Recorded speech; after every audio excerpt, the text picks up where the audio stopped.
just proves that you gotta hack all your shit before you use it. Well, there's somebody who programmed it, could have programmed a secondary code in there. Man, They should have called a back door. I think it was an inside job. I used to install those keypad systems. Could have been an inside job too, Norm. But I would never put a digital keypad on a safe if I had a safe. You got to put one with biometric on it as well. Those fingerprint scanners and so forth with safes, Harry. I like the old-fashioned combination. You get a group 2, the group 1 old-fashioned Sergeant and Greenleaf.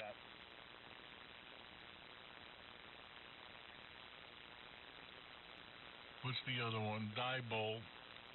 Well, that's a safe manufacturer. What you need is a jeweler's type safe with certain type of hard plate with the carbide balls in it, and you use a group 1 lock, which has you can't spin it. It has clicks in it, so you can't manipulate the lock.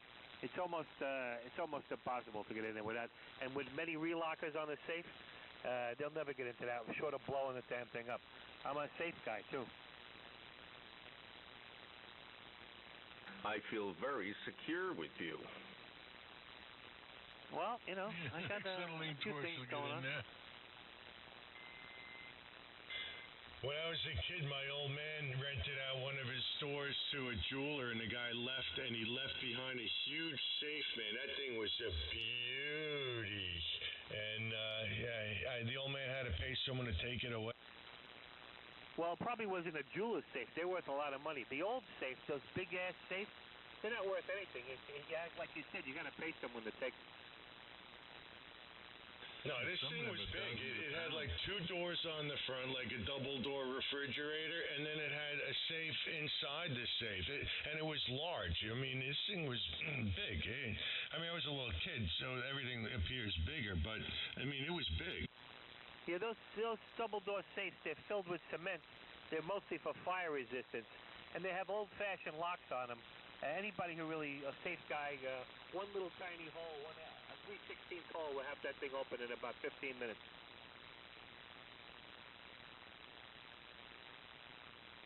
Yeah. Well, they're only so safe, I guess. Well, like I said, the jeweler's safe, like a TAN, T-A-N-N, a TAN jeweler's safe or something like that, where they have multiple relockers, and the lock is mounted on a glass plate. The cable strings around the relockers, and they put a group 1 lock in there that doesn't spin. You have to click it through, which you can't manipulate. And those safes, and they have the hard plate with the carbide balls in it, and it's very hard to get into those. You used to wire up IP cameras too, didn't you? I did some IP work. I did mostly. I used to do all the surveillance systems for Dwayne Reed stores in Manhattan. It was like there was almost 300 of them at the time. I had half of all the stores, and I did all their camera work. At that time, it was never the same video. Yeah, I remember, Bob. Bob, we've spoken before. This is Harry, W2QAQ. It's been a while. We've talked about that before. Yeah. I enjoy. That's an interesting topic. Yeah, good to talk to you, Harry. I'm also a licensed locksmith as well. Yeah, Mike, what did you say about this? About what, Harry? You said something about the video being different. I guess you meant the video quality from back then to now? Yeah, well, back then, there was no such thing as an IP camera. I bet Bob did all NTSC stuff. Yeah, it was all, well, we had internet, but back then when I first started out, there were no DVRs. They were all tape recorders. Then they migrated it to digital recorders, and then it went to IP stuff. No, I'm talking about the cameras. It was a 75-ohm coax cable, right? Like RG6 or 59. Yes, RG59, and there were no the IP cameras didn't exist back then. Yeah, it was a Siamese cable. It was the RG59 with one pair for the 12 volts, and yeah, that was all analog stuff. Yes, absolutely. Well, actually, when it first started, we ran a separate line, separate power line, and a separate coax, and then they came out with the dual line with the power, one pair of power in there, and then they came out with they had coax and then also data in there because they had analog pan tilt zooms, so they used an extra pair for data to move the camera.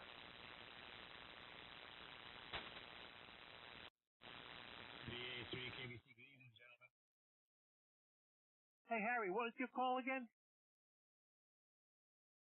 Whiskey 2, Quebec Alpha, Quebec, W2QAQ. Oh, cool. I just want to write it down because I have a list of all the guys on my favorite frequency here. Well, even though it's 1 meg up, but I have everybody written down. So.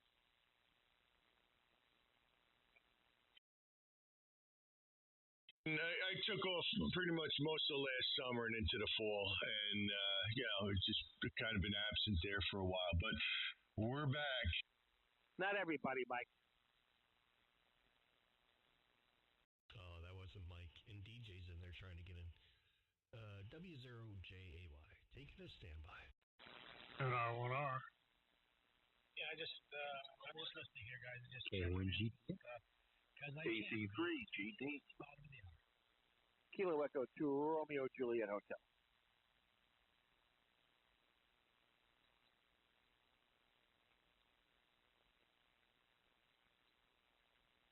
All right, Bob, I'm impressed.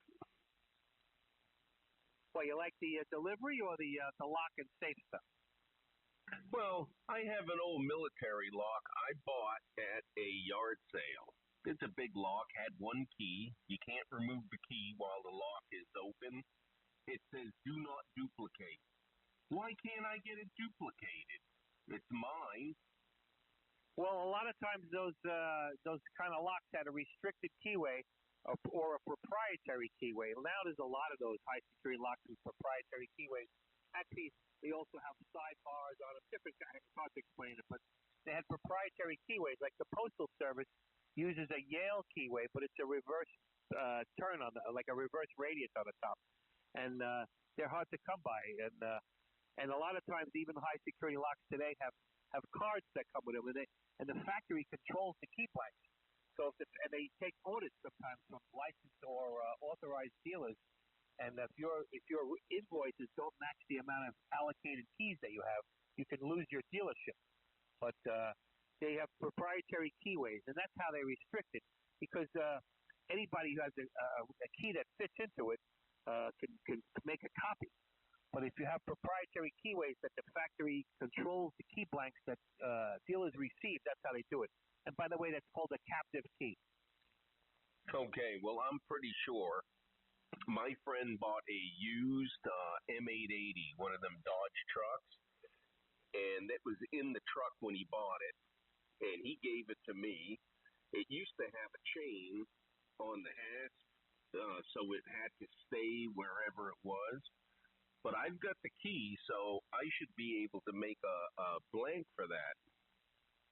Well, you send me, you got my email, ke2rjh@gmail.com. If you can, send me a picture of the key and the lock. I'm interested in seeing both sides of the key. Roger, I'll have to dig it out. I never threw it away because I said, I'm going to see if I can get a duplicate so I can actually use this lock. I hate having just one key. Yeah, I understand. But you know, if we ever get that far, you can always send it me. I have a milling machine and everything. I can make anything. So I'll make you a key if you need one. Okay, enough of this bloviation. AC3 GD listening. Yeah, but just send me a picture. I'm curious to see. I love to see stuff like that. Anyway. Norm, what was the truck your friend? Say again, it was, I think, an 881. I forget what the military nomenclature. It was a Dodge pickup truck that they would make as an ambulance, a field ambulance. You know what I'm saying? I'm trying to remember what the heck it was called. That would be an M43. I had one of those in 1952. It was Korean War vintage. Oh no, this was 80s, late 70s, when the Little Red Wagon came out. That body style. You used to be able to buy barrels for $59. Period when AMC joined in there, right? You used to be able to buy a Jeep and Cosmoline in barrels for $59.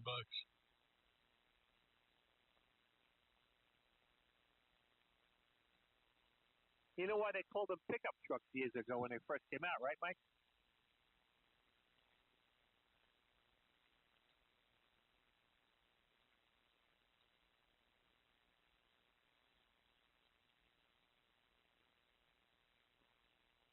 And you were talking about the Jeeps, right? Yeah, I had the M37 was the Dodge. We had a couple of different series. Like the World War II had the WC series, Power Wagon, and then from that they went to just the Dodge, and they had I had the box ambulance M43, and that was built on the same chassis as the M37 pickup truck. When there's a lot of that stuff around with the tilt windshield, the split windshield that tilted. Pretty cool looking truck.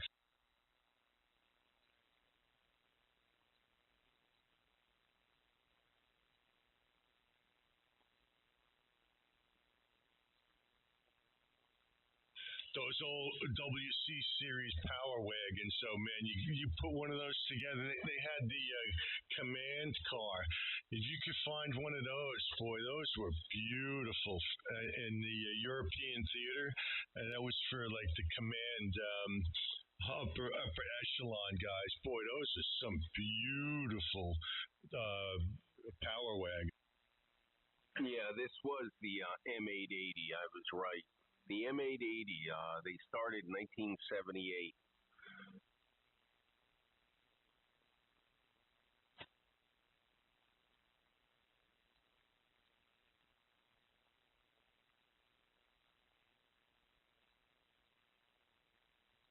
Oh, I got you. Yeah, that's a pretty cool looking rig.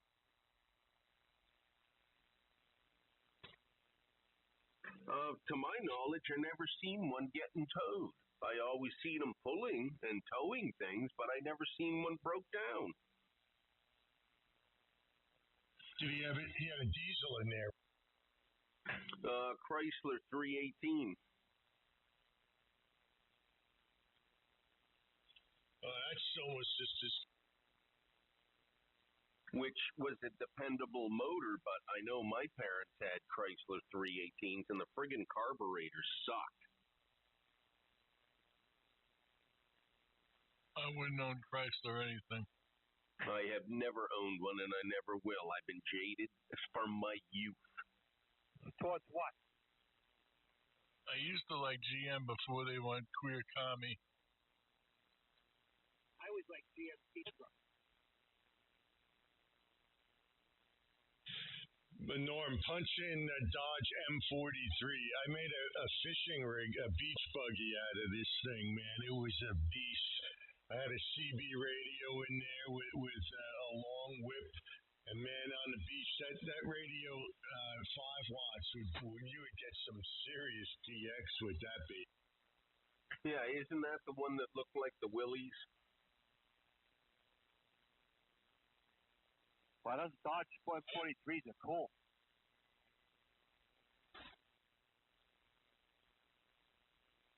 Yeah, that thing was badass, man. A straight 6, high, low, and a pull-out throttle on the dash. You get that on the beach and you put it in a track and low gear, you pull a throttle out, and the thing would just drive by itself. It goes through anything. You could not stop that truck. You know, they had 6-wheel drive versions of that. That would be a total beast, man. This thing was so cool. You know, it was really neat, man. My son was very young at the time, so we had a blast in that. Were you guys talking about that M43 ambulance style? That thing's cool. Yeah, man, that thing was great. I bought that sight unseen from a place in Indiana. It was $3,000, and it cost me about $800 to have it transported out here. And all I had to do was put wheel cylinders in it. Started right up. It had been painted red because it was in the Forest Service in Washington State. And I have a sandblaster, a 100-pound tip pot.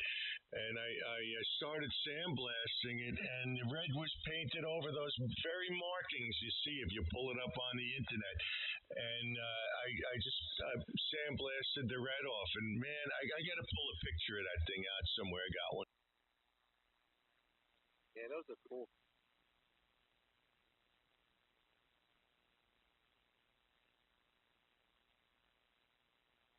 The speedometer went up to 70, you know, and I'm on the beach. The guy comes over and he looks at me. He goes, "Do you think that truck could do 70 miles an hour?" And I said to him, "If they were shooting at you, I'm sure you could probably get it up to 70 miles an hour." Yeah, I'll bet.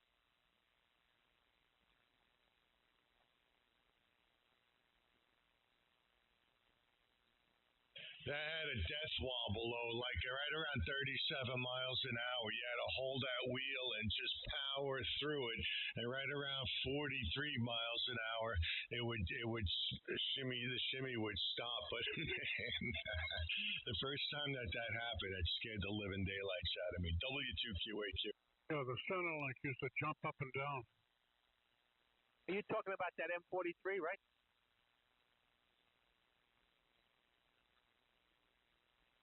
The Centerlink would get an oscillation and would get the wheels shaking back and forth.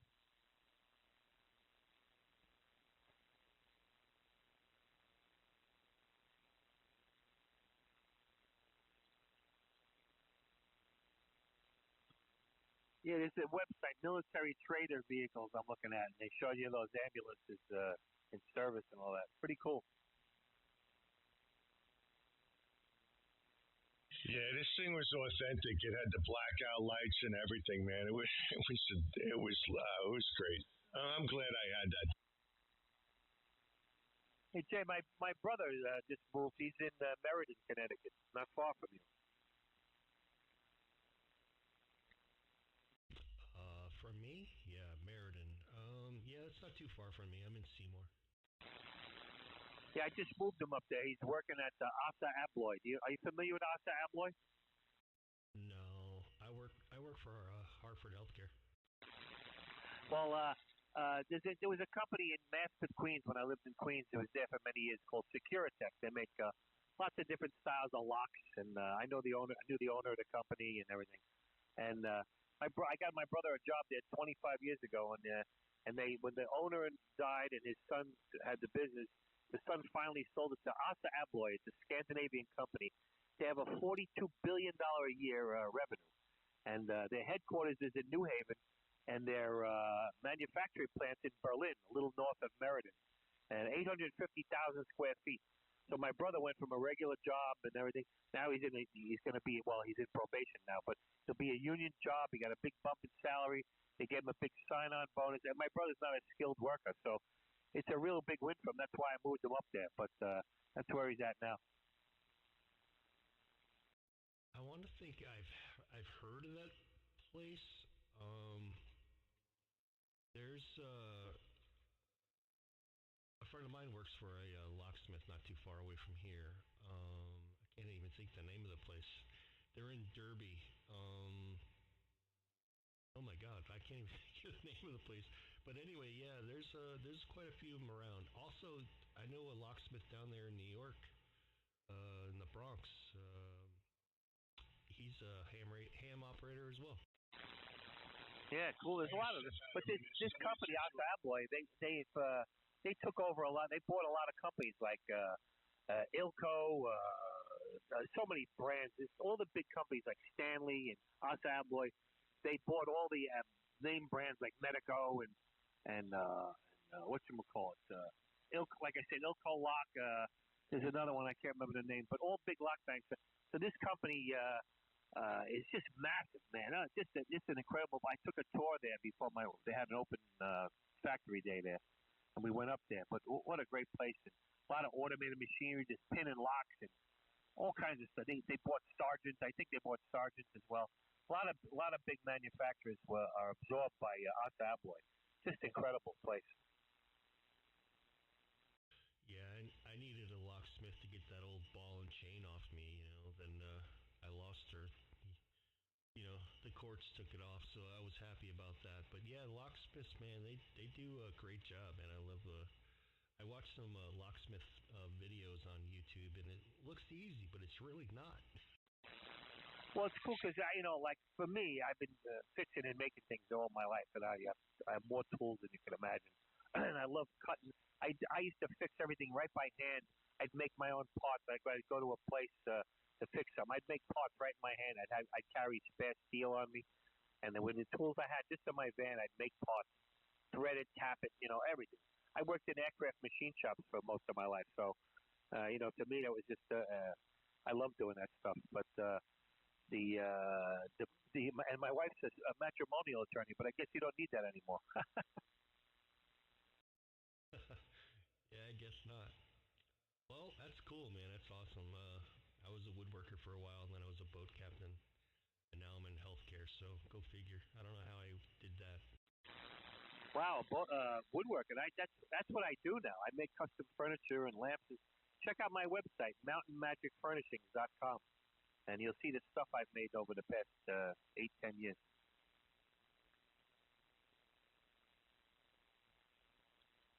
I'm actually looking it up right now. That's what took me so long to get back to you. But yeah, I'll check it out. Yeah, I did. I worked for. I worked on a winding molding machine. Had 16 heads, and I was the only one in the shop that knew how to run it. And my boss, it was a cell-phone company, and he decided to sell off to another company, and they wanted to. Take over the company. And I was like, hey, I haven't had a raise in a while. And they were like, well, we're not giving you one. I'm like, okay, I'm giving you my 2 weeks notice. A month after I quit, they folded. You were the last straw. Now you said 16 heads. Is that 16 heads in a row that could do multiple profiles on one piece, or 16 different pieces at one time? 16 different profiles in one machine. So you do the planing on the first head, then you do the two sides, whether you're doing crown or, whatever. Then you had a top after that to shave it down, to flatten it out. And then you had the finishing head on the bottom on the way out to do, regular, if you're going to do relief. And then another top one. It was just all over the place. Wow, I'm not an expert on molding machines. I know exactly how they work and everything. But if I'm correct, that's a lot of heads on that, 16. Yeah, I put in a raw piece of whatever, and it comes out, beautiful. I said 16 heads. I meant 16 blades. But yeah, there was 1, 2, 3, 4, 5, 6 heads. With one actually had like 50 blades on it. The very first one, the rough cut, but the rest of them had either 2 or more, but usually at least 2, one on each side to keep the balance. That's pretty cool. I was always amazed when I first started out in aircraft at machine shops. They had the old-fashioned screw machines, and they had this. I think he was Jamaican or whatever. This guy. And these machines would you'd put in a bar, small bars, for screws, and it would come out at the end. Drop the screws off the oil was all over the place. But it was all worked on cams and levers, and this guy would have to set a lever and a cam for every operation. It was just an amazing thing to watch. I mean, old school stuff. But I mean, in my latter days, everything's CNC and all that stuff. But it was amazing to watch the screw guy do this, make the screw machine, and then later on, my career, I worked at during '78 to '82, I worked out at Fairchild Republic building A-10s, and I did lots more, many more years at aircraft. But pretty cool stuff. I love that stuff. Yeah, that's awesome.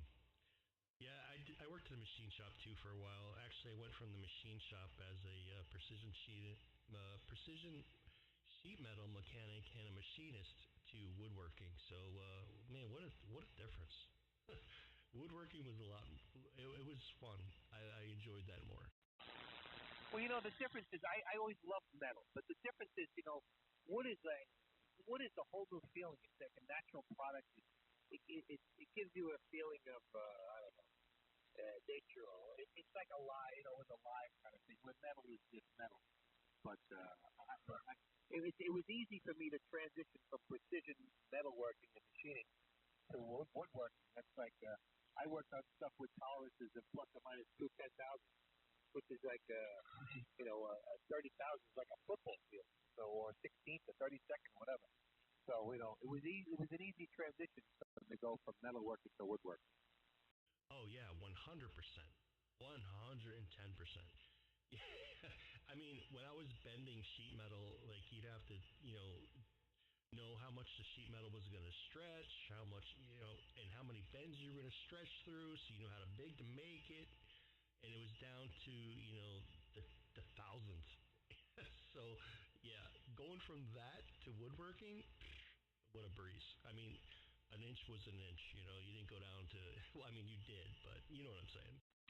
Well, yeah, if I'm correct, I did layout work for a sheet metal, a lighting place, and if I'm correct, like I don't know about 16 gauge, but at 16 or 20 gauge, you have to add a 30-second for every bend. Is that correct? Yeah, roughly, yeah. It depends on the radius. Yeah, no, the radius didn't matter. It still stretched the same, but it was like, I forget it was over 20 years ago. Forgive me. I know I sound young, but I'm really not.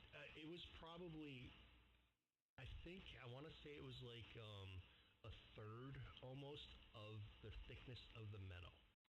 Well, yeah, Mike, we're talking about 90-degree bends. Different radiuses are totally different. I got you. But normally 90-degree bends on a 20-gauge 16, you have to add a 30-second for every bend. Well, I don't know. I just drew the shit up and somebody else bent it. Yeah. Well, I did.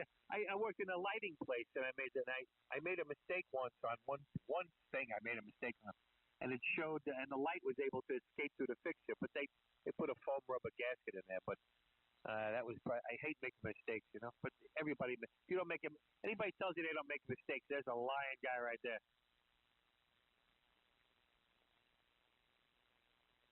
A guy that doesn't stand up and say I made a mistake is no guy at all.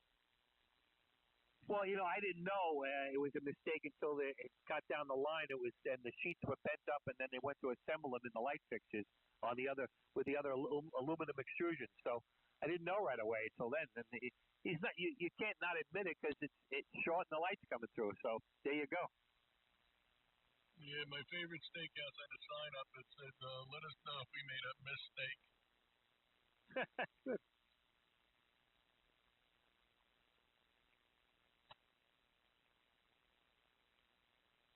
So how did you enjoy your halftime? I didn't watch it last night. Did you enjoy your halftime show last night with the bunny guy, Mike? I don't watch fag ball, and I would never ever watch that. You know how many people changed the channel when I came out? I know you would never watch it. I said that, jokingly. I know you weren't watching it. Yeah, I didn't watch that halftime show. I'll be right back, guys. Gotta run upstairs real quick. W0JAY. Hey, Mike, if I'm I didn't correct, like it when all the money entered into the picture, and then when they started kneeling, that was it. Hey, Mike, if I'm correct, did that guy burn a flag? I saw a picture on Facebook. As far as I'm concerned, if he burned the flag, he should have been shot dead right there. Oh, I'm with you on that, but I just didn't know. It was a post I saw, and I don't know if it was from last night. I think it was. And somebody, and it shows you a picture. Everybody's holding their phones up, and he's burning up. Somebody handed him one or whatever, and he's burning a flag on stage. Yeah, did you ever hear of FAFO, Bob? Yes, I did. Yeah, well, FAFO, they'll find out. I hope so. Well, years ago, I used to hang out in Ridgewood, Queens, or a bunch of guys. I used to hang out with a lot of biker guys, and there was this Hell's Angel I used to hang out with called, what do you call it? Oh my God, why can't I think of his name? But he was he was a bouncer. Coach Cheese was his name. It was his nickname. And he was a bouncer at this club where they had these bands. And one night, this guy burned the American flag on stage. And Coach Cheese went onto the stage and took him out, took him by the scruff of the neck and his belt, and pile drived him through the door onto the street. Yeah, FAFO. That's it, brother. You know, you don't burn a flag in front of the Hell's Angels, man. They're a lot of guys, you know, they're all a lot of veterans and stuff.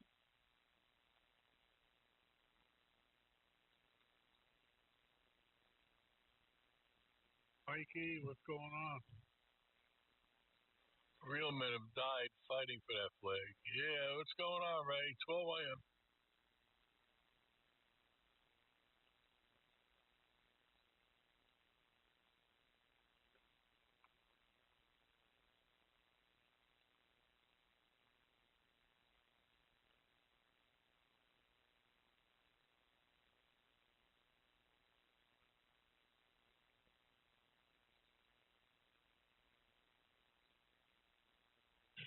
Hey, Ray, did you tell Mike who was corming us before?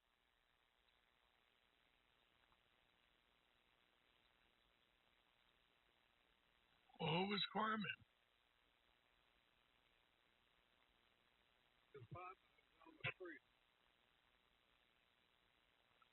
My neighbor, Fred?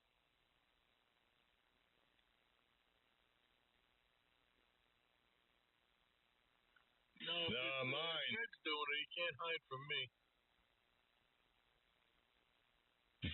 My neighbor. Oh, the Fit Fut.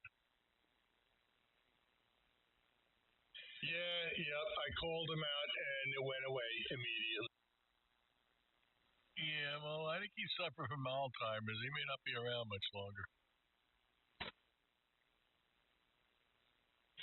He's got that pulser now, the pecker thing, you know, to tune up a tube amplifier. And he's tuning up on people on frequencies that he talks to people on. You know, it's kind of mind-boggling. You would think that somebody who's supposedly licensed in 55 would know not to do that by now, but the guy's a complete lid. He only an asshole tunes up in the past band.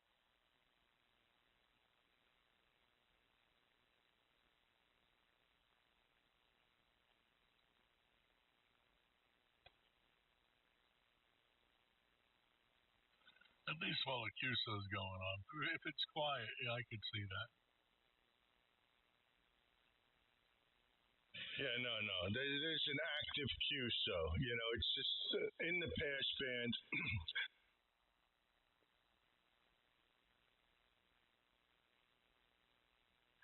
We're spoiled by that tune button, Harry. You know, most radios don't have that. Yeah, you zero. I know. So if you have one of those radios, and you go drop it down a few kc, you know, it's close enough to tune.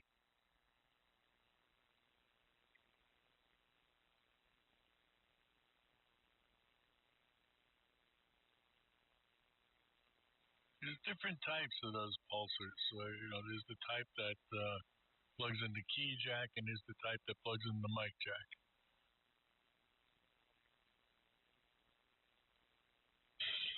Yeah, well, the one he's using is the mic jack.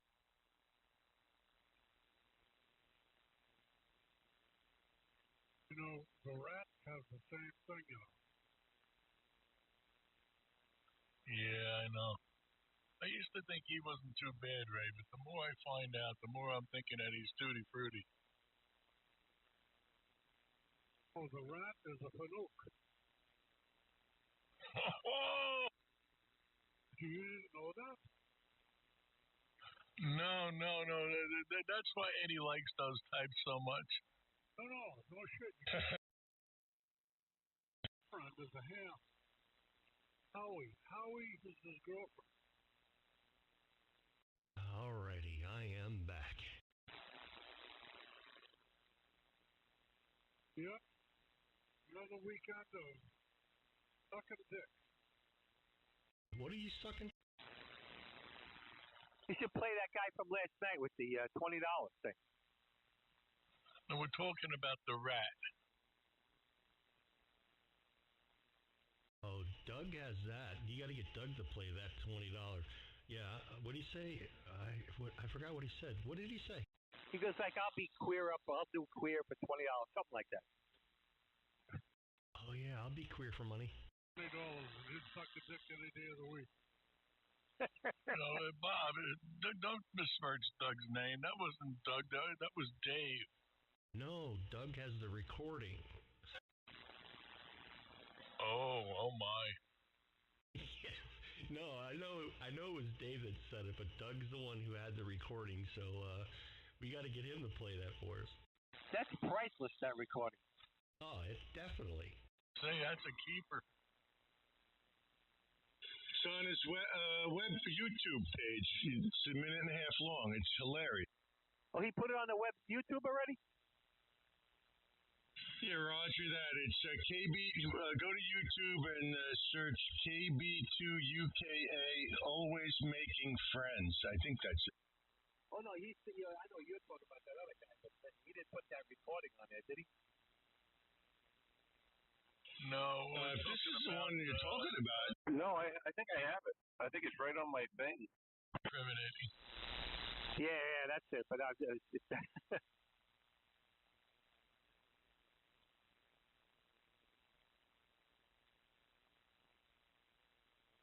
Oh man, I got some good ones here. I mean, I could play them since David's not listening. Who's your daddy? I'm gonna go rub stuff all over my meat. wow, you got some good ones too.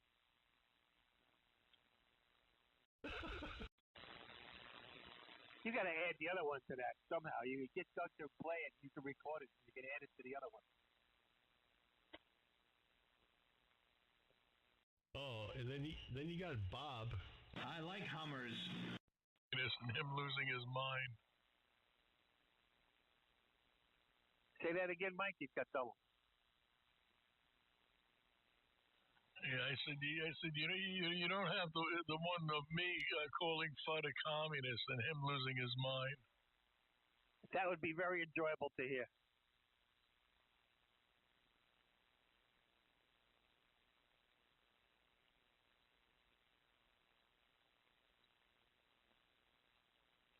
The truth hurts.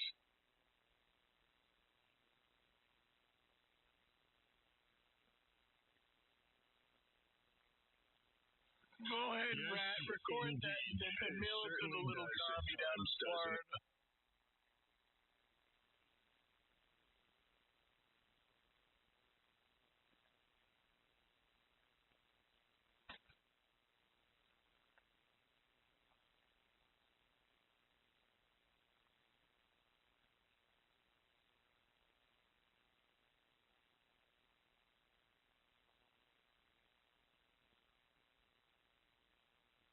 Finally starting to warm up here. It was had about 8 below zero this morning. It was 15 below yesterday, but now I think it's going to be a lot more reasonable. Yeah, today was a heat wave. It was 4 degrees. The day before it was -4. Yeah, I had minus 15 up here. It was unbelievable. 30 degrees feels like it's hot out there. You have to get your shorts out 30 degrees. That's how good it feels up here.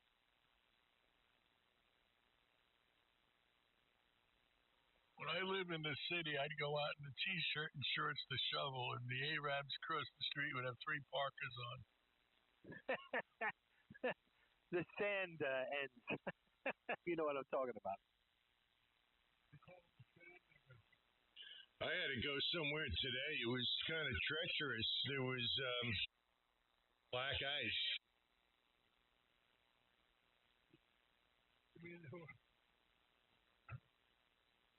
I didn't know what I meant by that. Your brakes are really the accelerator, Harry. Sorry, Mike. Say. Yeah, I said your brakes become your gas pedal.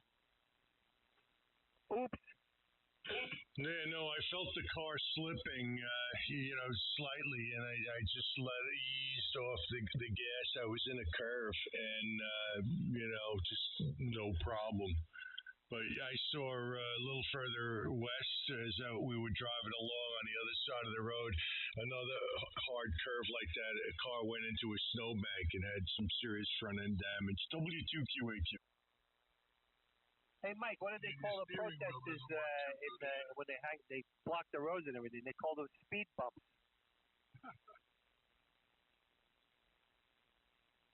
You mean the bottom of my car out bumps? That's when you want to have one of those Girls like me. mission, right?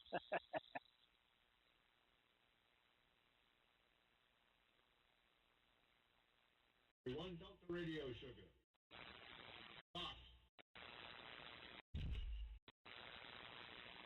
What are you, a mile away from that friggin' microphone, Dave? Well, one, I didn't even know I was on the radio, Mike. Talking to Jake through Discord.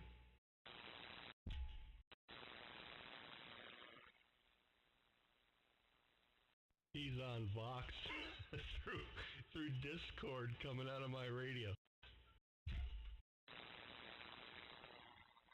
I can't use Vox. I fart too much.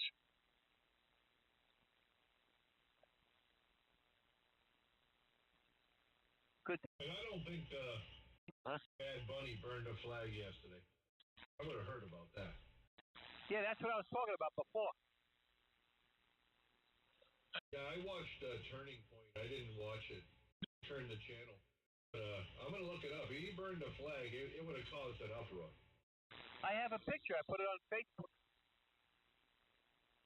Yeah, but I got a picture of Bob pumping a moose.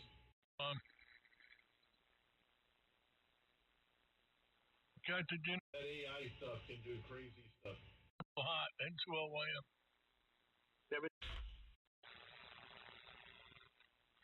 It might be an AI video. I don't know. They had a picture of him. He was on stage with his dopey outfit, whatever it was, and there's people holding up their phones, and you can see the same picture in their phones.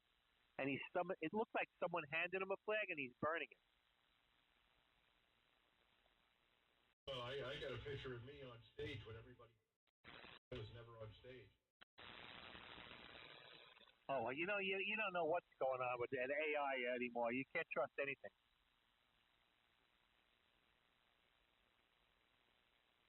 Just think about it. 20 years ago, talking in my car, people think I'm crazy. Now they just think I'm on Bluetooth. Yeah, when they first started doing all that stuff, people were walking around talking to themselves. It was like really weird. They still do, but nobody thinks they're crazy. Well, yeah, because it's so common now that they have those Bluetooth in their ears. But when that first started, you're like, whoa, my God, this guy's nuts.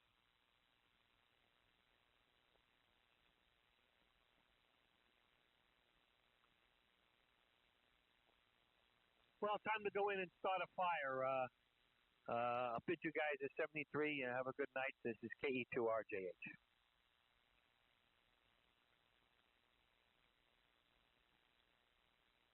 Okay, I'm looking it up now, and it says, no, Bad Bunny did not burn the flag on stage during the halftime show. The image was circulated online as a hoax-generated AI. No kidding. You never know. Huh. Like I said, if that happened, I would have heard about that. But the people that sometimes people put that was a hoax on there. Meanwhile, it maybe was real. You can't trust anything. Not anymore. The best part is I can do stuff and just blame it on AI. There you go. He didn't burn a flag. I watched the whole damn thing. In fact, he came at the end, he had the American flag leading all the other flags, which I was actually shocked about. KB2 UKA. There he is. Dave, that was great with KB. That was a lot of fun, Doug. Why do you sound like you're underwater? I'm actually on Discord talking through the chat group. Oh, okay. Yeah, that was a lot of fun. You were making him uncomfortable. That's what I do best. Yeah, they're not used to that in the Midwest and Southwest. They're not used to it, brother. Well, you just gotta grab the pillow. No, he told him that he's got the voice that makes New York moist, and it got him uncomfortable.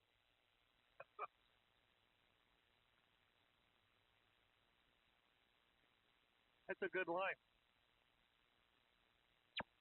And then when I told him to tell you he could teach you how to EQ, that made him uncomfortable too. Yeah, it was pretty funny. I like that guy. He's a good egg. He is, and he has a very he does the stream very, very well. It's consistent. It's the same stream every time he goes live. It's great.